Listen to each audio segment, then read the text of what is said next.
He had everything a god could possess, but only one fear, the same fear you're feeling right now.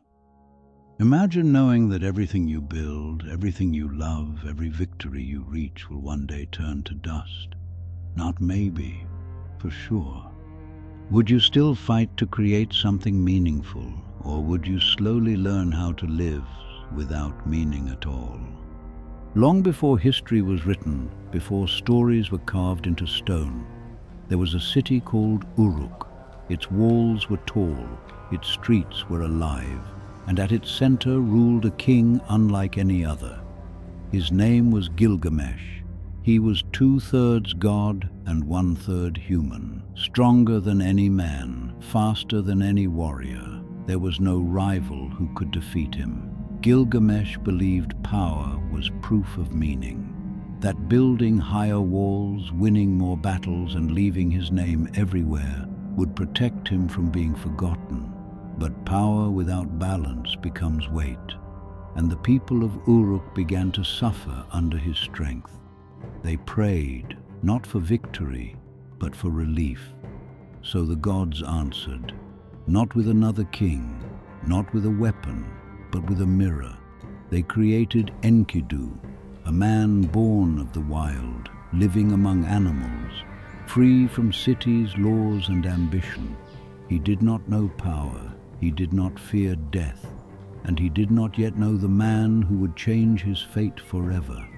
Enkidu was created to stop Gilgamesh, not to kill him, not to rule in his place, but to stand before him. When Enkidu entered the city of Uruk, the earth of stone felt strange beneath his feet. Walls closed the sky. Crowds replaced silence. And then he saw the king. Gilgamesh did not see an enemy. He saw a challenge. Their clash shook the city. Stone cracked beneath them, power met power. And for the first time, Gilgamesh was pushed back. There was no winner, only recognition. In Enkidu, Gilgamesh saw what he was missing, a life untouched by ambition. And in Gilgamesh, Enkidu saw what he could never be, a man remembered by all. From that moment, the battle ended, and something far more dangerous began: friendship. Together, Gilgamesh and Enkidu became unstoppable. Where one had strength, the other had instinct. Where one knew the city, the other knew the wild. They fought side by side.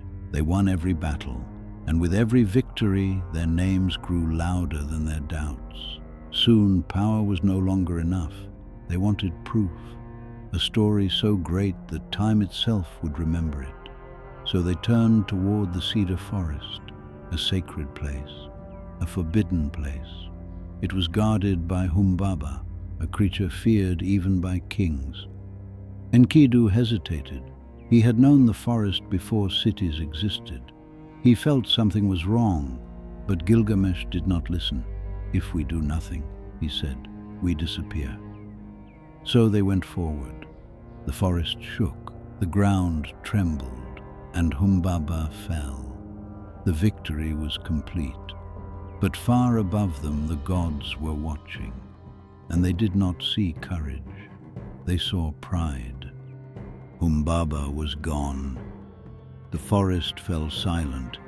Gilgamesh and Enkidu believed the world had accepted their victory. But victory does not always mean forgiveness. Far above the earth, the gods were watching. They had not given permission. They had not been asked. To the gods, this was not courage, it was defiance. The balance had been broken.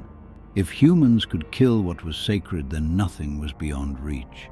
So the gods gathered, not to destroy a city, not to erase a name, but to remind humanity of its place. One of them had to pay. Gilgamesh was too important, too loud, too remembered. So the judgment fell on Enkidu, not in battle, not with honor, but slowly, silently, through sickness. Enkidu did not understand at first. His strength remained, but his body began to fail. And Gilgamesh could do nothing. For the first time, power had no answer. Enkidu lay still. The strength that once shook forests now struggled to lift his own breath.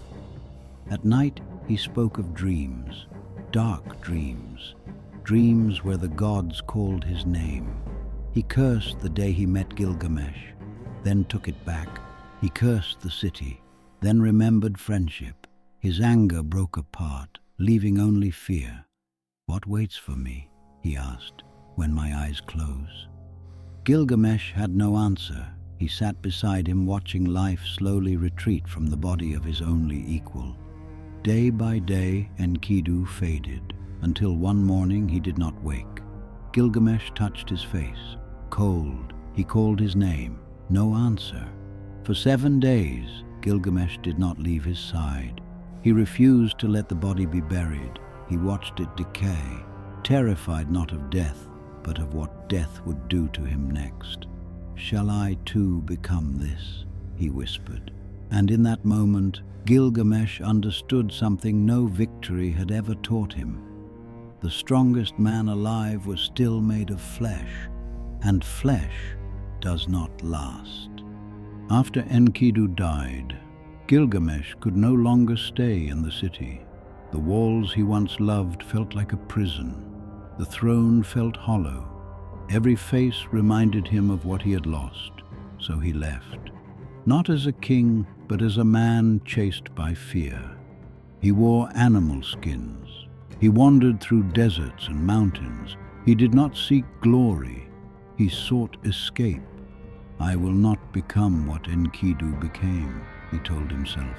His journey led him to the edge of the known world, to a place where the sun itself was said to rest. There, he heard of a man named Utnapishtim, the only human who had survived the great flood, the only one granted eternal life by the gods. If anyone knew how to escape death, it would be him. Gilgamesh crossed darkness no human had crossed before. He walked where time felt heavy, where every step asked the same question: "Why are you afraid?" When he finally reached Utnapishtim, he did not speak of courage. He did not speak of kingship. He spoke of decay, of watching a friend turn cold, of seeing the future in a dead body. "Tell me how not to die," Gilgamesh begged. Utnapishtim looked at him and saw not a hero, but a terrified man. Utnapishtim listened in silence. Then he smiled, not with kindness, but with understanding. "Why do you seek what was never meant for you?" he asked. "The gods gave me eternal life once.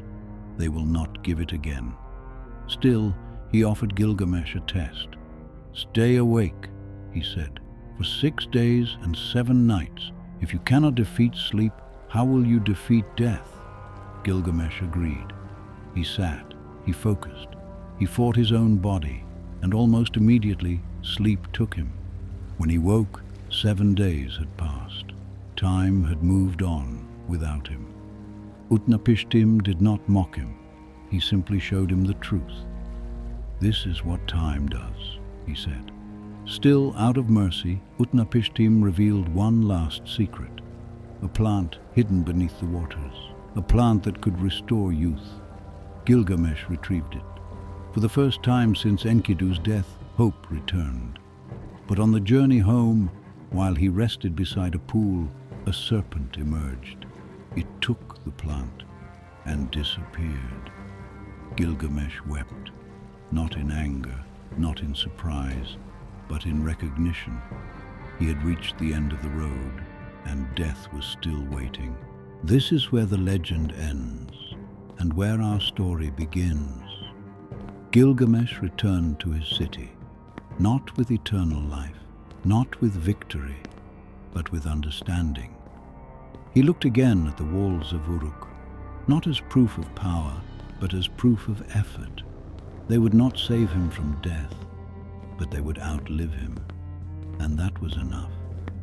We are not so different. We build, we achieve.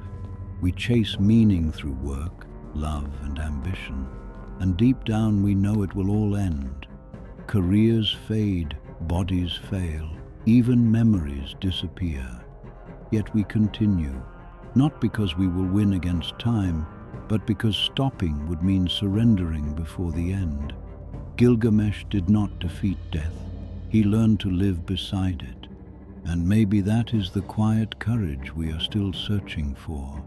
Not to escape our limits, but to choose what we do within them. If you knew your time was limited, not someday, but now, what would you build? What would you protect? And what would you finally let go of?